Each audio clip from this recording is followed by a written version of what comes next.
명절인 부활절을 보냈습니다. 제가 부활절이 교회의 최대 명절이라고 강조하는 것은요, 부활절이 그만큼 중요하기 때문에 그래요. 그래서 1년 12달 여러 행사가 있고 여러 기념주일이 있고 여러 명절이 있지만 기독교에 있어서 가장 최고의 명절은 부활절이라고 계속 강조하는 거예요. 바로 예수님이 우리를 구원하신 십자가의 그 피 흘려 죽으심과 주님이 우리를 살려주시는 부활의 은총이 지난 주간에 다 우리가 한국교회가 지키게 된 것이죠. 그래서 우리가 이 부활절을 통해서 내 자신이 하나님 앞에서 얼마나 큰 복을 받았는가를 깨닫는데요, 하나님께서 우리에게 주시는 이 은총의 출발점이요, 호칭이 달라지기 시작합니다. 예수님을 믿게 되면 하나님을 향하여서 아버지라고 부르게 되고요, 하나님께서 우리를 향하여 자녀라고 부르시는 거죠. 자녀가 되는 권세를 받게 되었는데요, 그래서 오늘 보니까 보아라, 그 말은 이제 주목해라, 그 말이에요. 아버지께서 어떠한 사랑을 우리에게 베푸셨느냐. 자, 그 사랑을 보니까 하나님의 자녀라 일컬음을 받게 하셨다. 하나님이 우리를 나의 자녀라고 하는 것을 부끄러워하지 아니하시고요, 그것을 우리에게 적용했다는 거예요. 자, 우리가 어떤 사람하고 있을 때 친하고 마음이 통하잖아요. 나이가 비슷하고 그러면 우리 친구 합시다, 이런 경우 있죠. 자, 그런 것 굉장히 친밀성을 나타낼 때 그런 표현을 써요. 또 남녀 간에도요, 서로 생각도 감정도 또 미래에 대한 비전도 가치관도 여러 공통점을 찾다 보면 그 애정이 말이죠, 우리 결혼합시다, 이렇게 가는 거예요. 관계를 맺는다는 겁니다. 그런데 하나님께서요, 천사들을 향하여서 그 언약을 체결하지 아니하시고 천사보다 못한 우리를 향하여서 주님이 약속 관계를 하시는데요, 주님이 부모와 자식 관계를 체결하시겠다는 거예요. 그것이 관계입니다. 하나님께서 우리를 자녀로 삼으신 것을 기뻐하셨다는 사실이에요. 왜 그러냐?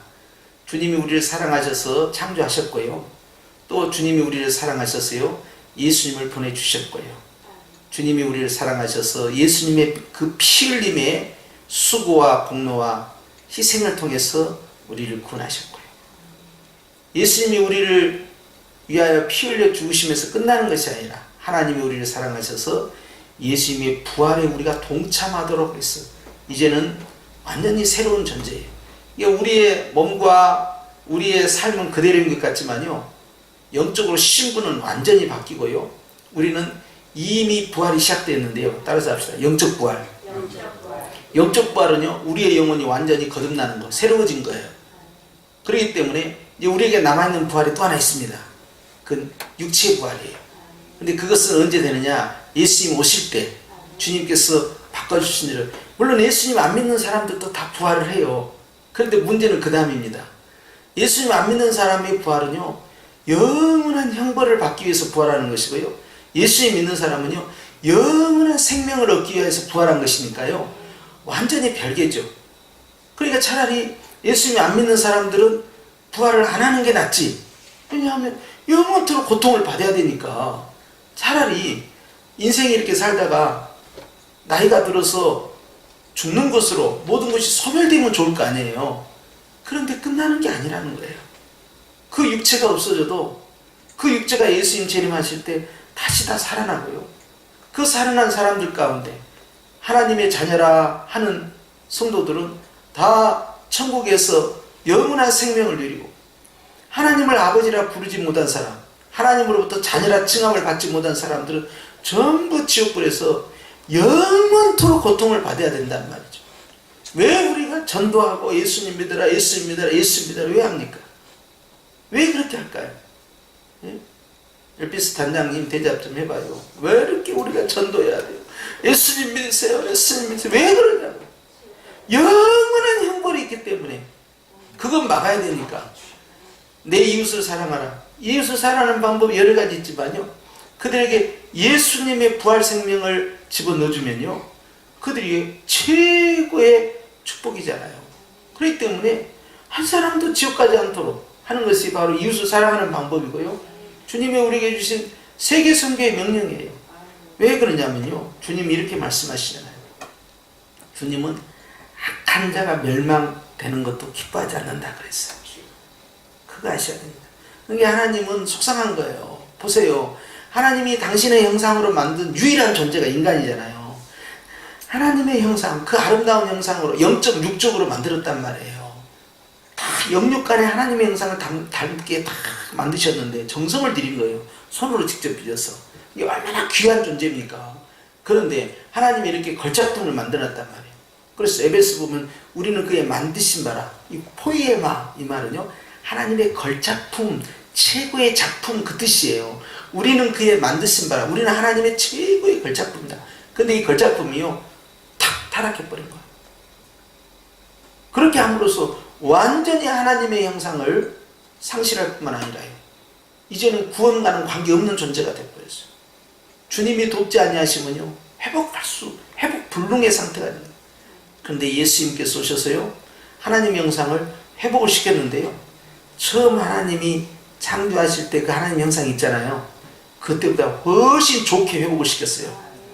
아담이 감히 하나님을 향하여 내 아버지 내 아버지 했습니까? 그 당시에 계셨던 로고스이신 말씀이신 우리 예수님께서 아담을 향하여 너는 내 아내다 이렇게 말한 적이 있습니까? 없어요. 그런데 타락했다가 구원받은 우리를 향하여서 주님은 나의 자녀라고, 나는 너의 아버지다 하고, 내가 스스로 아버지라고 부르는 게 아니에요. 아버지라고 부르게끔 성령님이 역사하는 데 따라서 합시다. 양자의 영. 성령님이 양자의 영으로 역사하셔서요, 아빠 아버지라고 부르도록 나를 시키신 거예요. 그러니까 내가 하나님을 믿는 게 아니라니까요. 하나님이 나를 이끌어 주셔서 믿게끔 만들어 주신 거예요. 자랑할 것이 없다는 거죠. 그래서 아빠 아버지는 아담이 감히 예수님을 향하여서, 성자 하나님을 향하여서 나의 남편이시 할 수 있어요? 그런데 예수님께서는 교회를 향하여서, 우리를 향하여서 나의 아내들이다 라고 말하는 거예요. 할렐루야. 예수님 우리의 남편이 된 거예요. 이런 관계가 어디 있어요? 얼마나 가깝냐 이 말이에요. 아주 가까운 관계를 계속 설정을 하신 거예요. 그런데 주님이 오늘 우리에게 사랑을 베푸셨는데, 우리에게 어떤 사랑을 베푸냐? 자녀라 일컬음을 맡겨요. 하나님의 자녀다. 이 하나님의 자녀는 구약에서는요, 천사들에게 쓰는 용어입니다. 사람에게 쓰는 용어가 아니에요. 이 용어가 나중에 이스라엘이라는 공동체를 만들었잖아요. 이스라엘 공동체를 만들었을 때 주님께서 이스라엘 전체 공동체를 향하여서요, 나는 너희의 하나님이라면서 나는 너희의 부모다라는 호칭을 써요. 그러니까 이제 이스라엘 공동체가 하나님과의 관계가 가족 관계로 완전히 엮어졌단 말이죠. 그것이 언약이라는 거예요. 그런데 이것이 깨져버린 거예요. 왜? 불순종하니까. 그러니까 악순환이 계속되는 거예요. 늘 방황하고 방탕하고 배신하고 배반하고, 다른 데 가가지고 하나님을 아버지라 하지 않고 바알도 이제 아버지가 돼버리고, 또 이제 아세라도 아버지가 돼버리고, 돈도 아버지가 되고, 그모스도 아버지가 되고, 다른 데다 이제 마음을 막 주기 시작해요. 자기가 의지하는 존재가 하나님이 아닌 다른 존재가 되기 시작해요. 깨져버려요. 그런데 예수님이 오셨어요. 이걸 다 바로잡아 주신 거예요. 예수님이 교회를 세우셔서 우리를 자녀라 칭하시는데요, 하나님의 자녀가 되는 권세를 주셨다. 이거 자녀가 되는 것은, 이것은 권세, 권능, 능력 이 뜻이거든요. 이것은 대단한 신분적 지위를 의미합니다. 우리는요, 천사도 흠모할 만한 지위로 업그레이드 된 거예요. 그러니까 타락하기 전에 아담보다 타락했다가 구원받은 성도가요, 더 높습니다. 훨씬 좋게 돼버린 거예요. 이게 하나님의 은혜지요. 이게 웬일이랍니까? 참 기가 막힐 일이죠. 특히 우리 같은 이방인들, 아브라함의 혈육의 자손이 아니잖아요. 또 다윗의 혈육의 자손이 아니잖아요. 그런데 아브라함처럼 하나님을 믿는 자에게는 영적인 믿음의 자녀의 권세를 주셨어요. 아브라함처럼요, 우리가 영적인 계보를 이어가니까 이제 영적 이스라엘, 그리고 영적 믿음의 조상과 믿음의 자손으로 이어져간다. 이게 갈라디아서의 고백이에요. 우리는 이런 관계 속에서 하나님이 우리를 얼마나 사랑하셨느냐 하는 것은 바로 우리가 호칭해서 하늘에 계신 우리 아버지요 이렇게 시작하잖아요. 이게 예수님께서 유대인에게만 가르쳐 주신 게 아닙니다. 중언부언하는 유대인이었잖아요. 중언부언 하는 말도 하고, 또 하나는 뭐예요? 외식하는 유대인이었어요. 유대인들이 가지고 있었던 그 기도를 주님이 깨신 거예요. 외식해서도 아니 되고 중언부언은 안 되고. 그러면서 썼던 첫 번째 호칭이 하늘에 계신 우리 아버지요 라고 하면서 패밀리를 형성한 겁니다. 그래서 하나님을 우리가 아버지라고 부르는 것과 하나님께서 우리를 나의 자녀다 이렇게 호칭하시는 것은요, 얼마나 큰 행복이냐 하는 이야기가 1절에 있는 내용이에요. 이것을 보라는 거예요. 하나님을 얼마나 사랑하느냐. 자, 그 다음 봅시다. 시작. 우리가 그러하도다. 그러므로 세상이 우리를 알지 못하면 그를 알지 못함이라 그랬어요. 이건 뭐예요? 세상이 내가 누군지 알아요? 몰라요? 몰라요. 몰라. 내가 하늘나라 왕자고 하늘나라 공주고 내가 하늘나라 왕비인데도 몰라요. 몰라요. 내가 얼마나 위대한 존재고 귀한 존재인지 몰라요. 모르는 것이 당연하죠. 영안이 있어야 하는 거 아니에요? 몰라요. 그런데 주님이 그걸 지적하신 거예요. 세상은 우리를 알지 못한다. 그러니까 내가 교회 다닌다고 해서 사람들이 교회 멤버이십니까? 대단합니다. 막 이렇게 우리가 하냐 이 말이에요. 타이든 말든 신경도 안 써요. 그런데요, 청와대 이제 그 새로운 정부가 딱 들어서잖아요. 그러면은 이제 처음에 1, 2년 차를 말하는 거예요. 4년, 5년 차는요 별로 힘도 없어요. 거기 가면. 그런데 1, 2년 차에 딱 되면요, 청와대 조직이 쫙 있고 정부 조직이 쫙 있고 하잖아요. 그런데 사람들이 그것 보지 않습니다. 실세가 누구냐 그걸 봐요. 근데 매번 정권마다요, 드러난 공조직과 드러나지 않는 사조직이 연합을 합니다. 그래서요, 비선 실세가 있고요, 공조직 실세가 있는데요, 공조직과 비선 실세가 같이 연합을 해서요 작전을 짜요. 큰 거시적 그림을 짜요. 어느 방향으로 가자, 어느 방향으로 가자. 그것은 다른 정권에서도 매번 그렇게 해요. 그래서 10여 명 미만의 사람들이 핵심 리더들이 보여서 작전을 짜기 시작합니다. 그들에 의해서 모든 것이 결정이 되는 거예요. 방향성이 결정이 돼요. 힘이 있을 때만. 그것도 힘이 없으면 이제 의미가 없는데, 그런데요, 그들에 의해서 모든 것이 다 결정되는데요, 사람들은요 몰라요. 어떻게 움직이는지. 그냥 언론에 한번 불쑥 나오면 그냥 뭐 발표했는가 보다 그러지, 실제 물밑 작업을 어떻게 하고 그것을 어떻게 정책화시켜서 주무부서를 통해서 어떻게 발표했는지 거기까지 모른단 말이에요. 로드맵을 다 짜놓고 가요. 그런데 움직이는 실제적인 힘이 있어요. 누가 알아주겠습니까? 그것은 은밀한 조직인데. 그런데요, 세상 사람들은요 교회를 볼 때요 그냥 마음의 위안을 얻으려고 다니는 취미생활과 비슷한 그런 종교생활, 문화생활을 한다라고 생각을 해요, 요즘 세대는. 근데 하나님은 그렇게 안 보신다는 거예요. 하나님께서는 어느 정도까지 보시냐면, 성도가 죽는 그 모습 있잖아요. 죽을 때 얼마나 비참하게 죽어요. 정말 몰골이 말이 아니잖아요. 다 늙어가고. 그런데요, 그 죽어가는 그 모습, 우리 주님은요 너무나 귀하게 보신다는 거예요. 할렐루야. 왜 그럴까요? 그 영혼이 지금 숨을 멈추는 순간에 곧장 어디로 갑니까? 아버지 품이 바로 안기잖아요. 이 땅의 삶도 참으로 귀한 삶이에요. 이 땅의 삶이 나쁘다는 뜻이 아닙니다. 하나님이 이 땅에서 호흡을 쉬게 하고 우리를 육체를 갖게 하고 우리의 영혼과 육체가 이 땅에서 하나님께 영광 돌리며 사는 이 삶이요 참으로 아름다운 거고, 주님이 이것을 복을 주셨어요. 이것도 감사해야 되는데, 근데 여기서 끝나는 게 아니에요. 하나님을 아버지라 부르는 사람들은요 숨을 멈춘과 동시에 하나님 품에 있으니 하나님이 그 영혼을 받으신단 말이에요. 그게 얼마나 좋아요. 그러니까 장례식 갈 때마다 그래요. 아이고, 저 나이 연세 많으신 저 장로님, 저 권사님 가셨는데, 야, 하나님, 저 영혼이 천국에 가서 주님이 봐주셨으니 얼마나 좋을까요? 소천하신 권사님은 이제 얼마나 행복할까요? 이 땅에 모든 걱정, 시름 다 내려놓고 아버지 품에 안겼으니 그곳에서 항상 기쁨과 평안만 있으니 얼마나 좋겠어요. 성도의 장례식과 성도가 아닌 분의 장례식은요 완전히 천지차이입니다. 성도가 아닌 분의 장례식은요 다시는 기회가 없어요. 이건 불행의 시작이에요. 죽음이 끝이 아니라. 그 다음부터 있을 이 형벌을 어떻게 뒷감당하냐 이 말이에요. 감당을 못합니다. 그러니까 이 영적인 비밀을 알게 되면요 돈이고 뭐고 다 필요 없는 거야. 오직 예수님을 믿어야 한다. 우리 아버지 어머니 예수님을 믿어야 한다. 우리 아무개 예수님을 믿어야 한다. 다른 건 다 필요 없다는 거예요. 왜?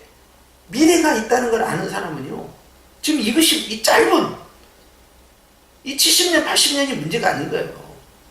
어마어마하게 시간을 증명할 수 있는 영원한 세계가 있다는 걸 알기 때문에 지금 이게 중요한 게 아니라는 거예요. 그런데 이 짧은 인생에 올인하다가 말이지 저 놀라운 끝을 알 수 없는 저 영원한 세계를 결정짓는 것이 바로 이 짧은 생에서 어떻게 사느냐에 따라 결정되는데, 이것을 어떻게 소리할 수 있냔 말이에요. 그러니까 돈이고 뭐고 다 필요 없다는 거지. 사이가 되고 며느리가 되고 말이지, 자식이 되고 아들이 딸 되든 누구든가 난 예수님 믿어야 하는 최고다. 효도는 이것뿐이다. 그거 하나만 딱 올인하는 거예요. 그것이 사실 맞습니다. 욕심이 더 생겨가지고 예수님도 잘 믿고 다른 것도 조건들이 채워져 가면 얼마나 좋겠냐. 그러면 좋겠죠. 그런데 두 가지를 다 얻지 못할 때는 어떻게 합니까? 무언가를 선택하려면 어떻게 해야 돼요? 영원한 것을 선택을 해야 합니다. 믿음이 있는 자만 이것을 선택을 합니다. 믿음이 없으면요, 목사님 뭐 인력으로 되나요? 지들이 좋아서 다 알아서 하는 것이니까 뭐 이제 기도나 해줘야죠. 뭐 하나님이 궁지를 여기셔서 내가 기도하면 뭐 하나님이 들으시지 않겠어요. 이런 식으로 이제 막 합리화를 시켜가는 거예요.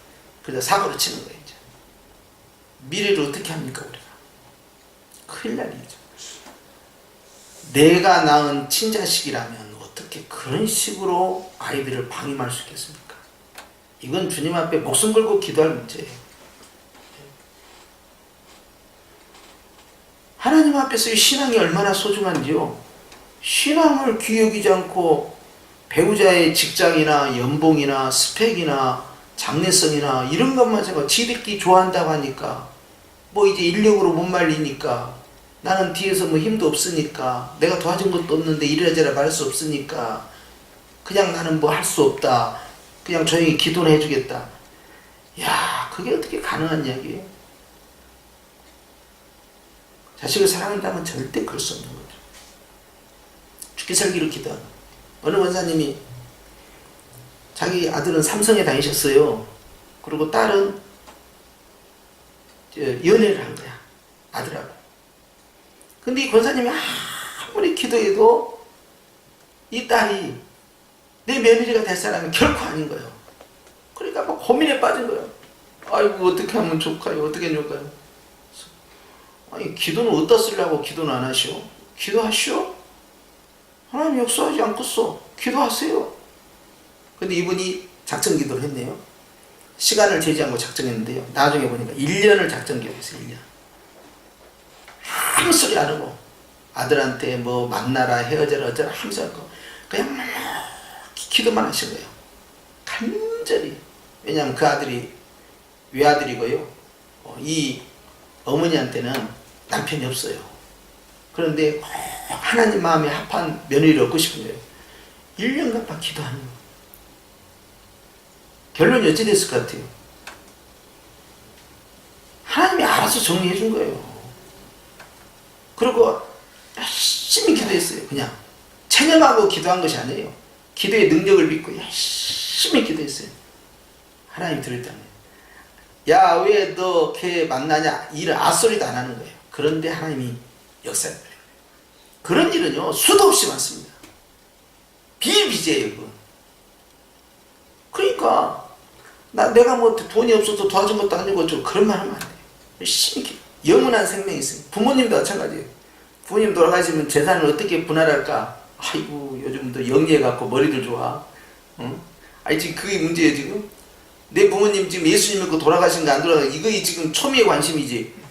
아니 지금 이 찬스를 놓쳐버리면 다시는 기회가 없다니까. 천주교는 기회가 있습니다. 천주교는 열심히 연부하고 자손들이 열심히 공을 들이고 그러면 좋은 데로 간다고 믿어요. 그 사람들.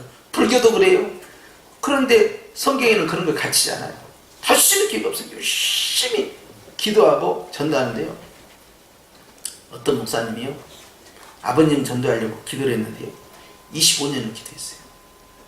하나님께서 그 목사님을 통해서 아버님을 전도한 게 아니고요, 다른 사람을 통해서 기필코 전도를 하셔버려요. 그러니까 뭐 문중에 뭐 종손인데 안 되지.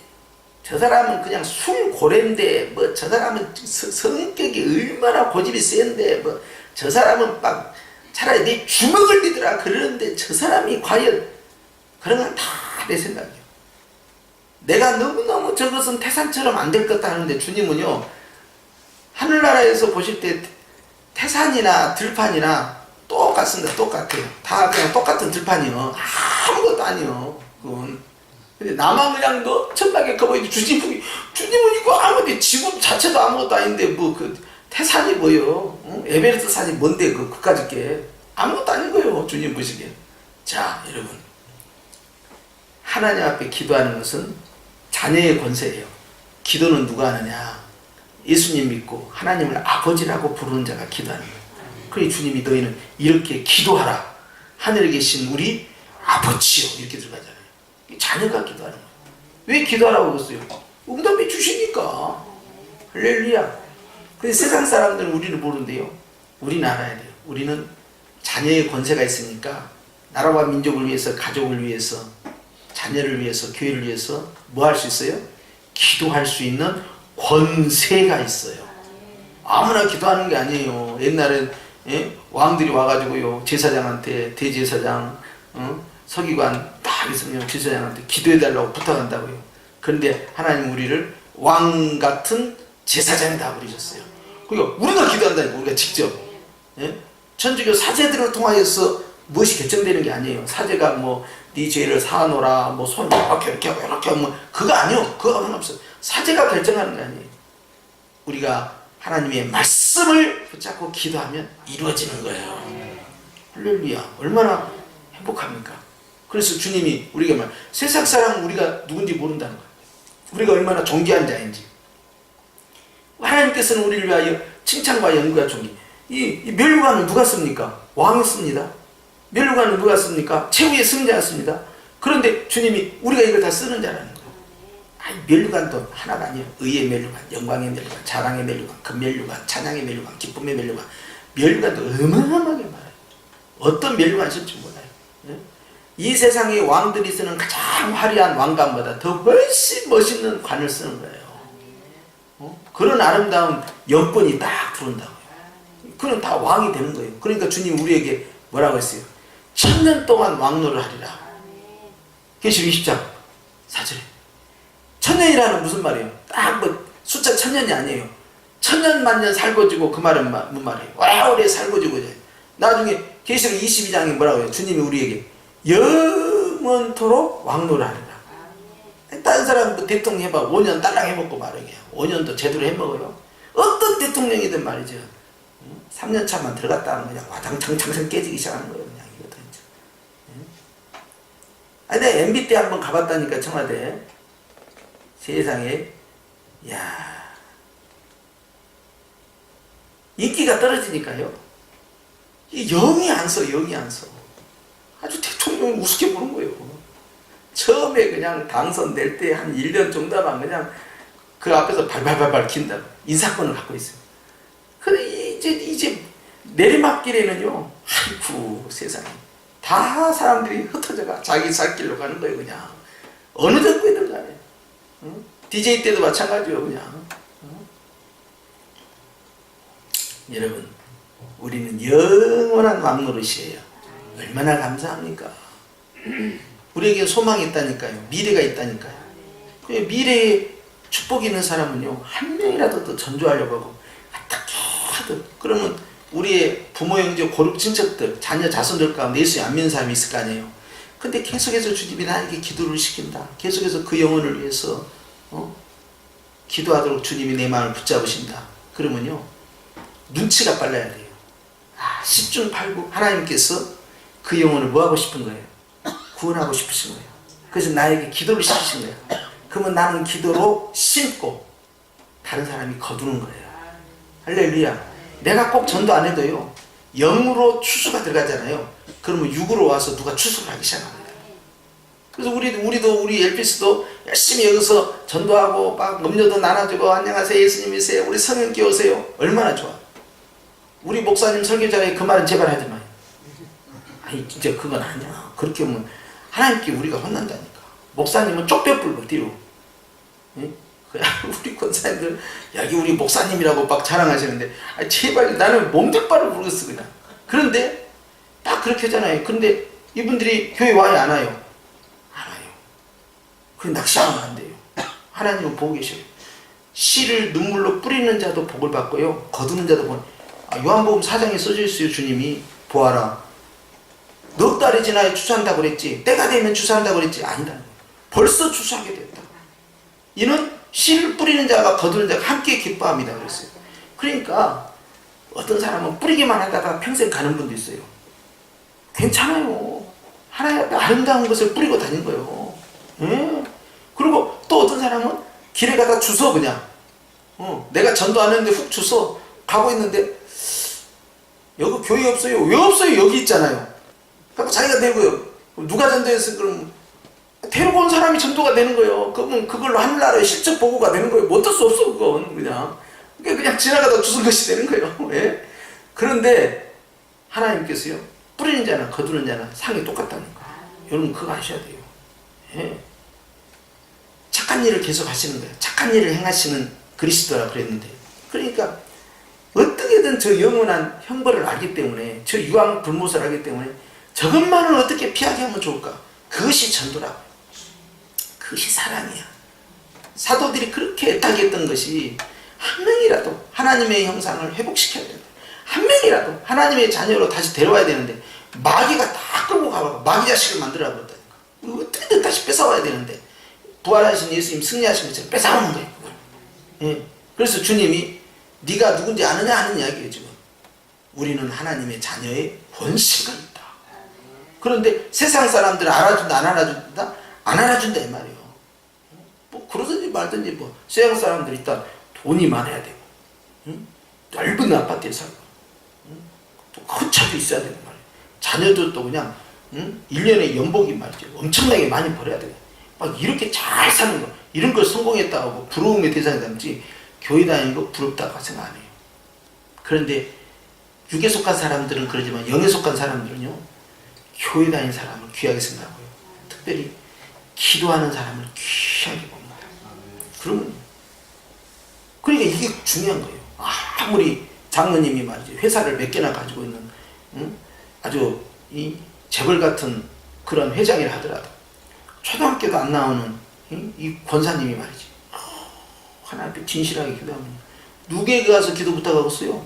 그 권사님한테 기도 부탁하는 거지. 권사님, 회사에 이러이러한 문제가 있는데 기도 한번 꼭 해주십시오. 그러지 않겠어요? 누구한테 기도하고? 자녀의 권세를 기도하는 사람들은 잘 활용 잘한 사람이야. 기도 안 한 사람은요, 주머니에 넣고 꺼내지도 않아. 그냥 장롱에 금송아지가 있으면 뭐 하겠어요? 그냥 내버려둬 그냥. 그러니까 이게 있으나 없으나 하니까 이 장롱 면허 갖고는 운전을 못 한다니까. 아무것도 못해요. 그런데 자녀의 권세를 하나님께서 우리에게 주신 세상 사람들이 알아주지 않더라는 거예요. 그럼에도 불구하고 우리는 그런 것에 연연해서는 안 됩니다. 우리는 하나님이 나를 알아주시면 되는 거예요. 그러니까 다른 사람이 나를 뭐라고 판단하는 것을 나는 신경 쓰지 않겠다. 바울 선생이 고린도 교회에다 이야기한 거예요. 고린도 교회가 바울에 대해서 그냥 이랬다 저랬다 그냥 별소리를 다 해요. 바울은 바울 선생 외모가 좀 가발도 써야 돼. 머리가 빠지면 막 그렇게 해야 되고, 좀 얼굴도 말이죠, 주름이 잡히면 이렇게 보톡스도 놓고, 이번에 어떤 분들은 눈이 이렇게 쳐져요. 그러니까 이렇게 올리는 수술을 했습니다. 두 분이나 봤는데, 근데 그게 눈썹이 찌른데, 그래서 근데 노무현 대통령이나 보면은 정치인들도 이렇게 하더라고요. 이게 아마 이제 저도 나중에 나이가 더 들면 이게 내려가는가 봐. 그러니까 외모를 아무래도 가꾸잖아요. 그렇게 해야 되잖아요. 그런데 우리가 세상 사람들이 봤을 때는 우리에 대해서 그렇게 집중하지 않아요. 그런데 하나님은요, 얼마나 우리에게 일거수일투족을 집중하시는지 몰라요. 아주 귀하게 보십니다. 그러니까 하나님께서 우리에게 자녀라고 부르는 순간부터 우리는요, 내가 얼마나 위대한 존재인가 이걸 기억해요. 사도 바울에 대해서 말해요. 외모가 어쩌다는 등 실제로 말할 때는 말이 좀 그렇게 능숙하지 못한 것 같아. 글은 잘 쓰는데 좀 언변은 좀 떨어진 거 아닌가. 왜냐하면 고린도 교회가 말을 잘했어요. 그 도시가. 그러니까 수사법이 발달돼요. 말은 좀 떨어진 것 안타깝고 막 이런 소리를 했었고. 그런데 사도라는데 예수님의 직계 제자가 맞아 안 맞아? 예수님 그 스카이 대학을 나오지 못하고 나중에 방탕하다가 어디 야간신학교를 나왔나봐. 담에색이라는 담에색 야간신학교가 길거리에서 그 무인가 신학교 나와가지고 됐다는데 뭐 이런 식으로 깐 거야. 계속 바울이 그러잖아. 니들이 나를 판단하는 건 나 신경 쓰지 않고 나도 나 판단 안 해. 나 판단하실 분은 예수님이야. 언제? 주님 오실 때 그분이 나에 대해서 옳고 그름을 판단한다. 굉장한 분이에요. 사람을 신경을 안 써버려. 그런 분. 그 세상 사람들이 뭐라고 하는지 신경 쓸 것이 없다는 거예요. 대단한 분이죠. 근데 실제 바울이 그렇게 무시당할 만한 위치는 아니에요. 이 양반은 유대인 가운데서 로마 시민권 갖고 있는 사람이 몇 프로나 됐겠어요? 0.1%도 안 돼요. 로마 시민권 갖고 있는 사람이. 근데 그 로마 시민권을 갖고 있다는 거 아닙니까? 당시에 로마 시민권은 완전 로얄 패밀리로 올라가는 거예요. 유대인 중에서는. 그리고요, 이 사람은 당시 최고의 이 랍비 선생. 이게 막달라 마리아가 예수님 딱 만났을 때 마리아야 그러니까 쳐다보면서 라보니 이렇게 불렀잖아요. 그 말은요 그냥 랍비여 그 뜻이 아니에요. 랍비 가운데서 가장 높은 최고의 랍비에게 붙인 호칭, 그러니까 극존칭을 쓴 거예요. 그러면서 선생님 한 거예요. 예, 호남 사람들은, 저도 호남인데 호남 사람들은 김대중 대통령이라고 안 합니다. 그 쓴 용어가 DJ라는 용어도 잘 안 쓰고 뭐라고 쓰냐면 선상님이라고 해요. 선상님. 예. 동교동에서도 그렇게 부르고 선생님이라고 호칭을 쓰는데 그것은요 학교 선생님은 아닌데요. 그 당시 문화에서는 그 최고의 존칭어야 그게. 예. 그런데 아니 사도 바울이요 최고의 가말리알 문화에서요 공부를 학문을 통달한 사람이에요. 그리고 이 사람은 직업도 좋아요. 건축업이야. 손으로 깁는 건축. 그러니까 어디를 가든요 배고플 일이 없는 사람이에요.